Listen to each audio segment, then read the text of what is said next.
Assalamualaikum everyone. Muhammad Nafiul Islam Nahian from Ashulia Sabar, Dhaka.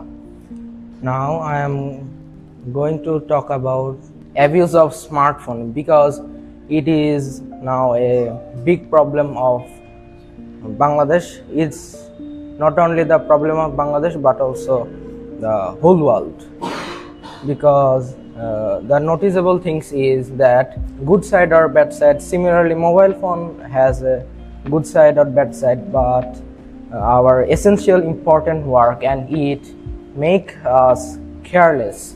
And if we use per day, after 1 year it ups to 182 hours, which is the same of 7 days, and after 40 years it's reach 304 days, which is a huge amount of in our life, and we never attentive of using it.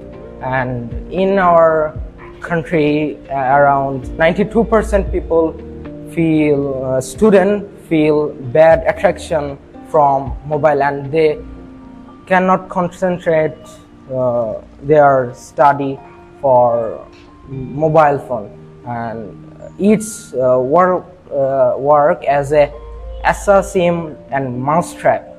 So we should be thanks for listening.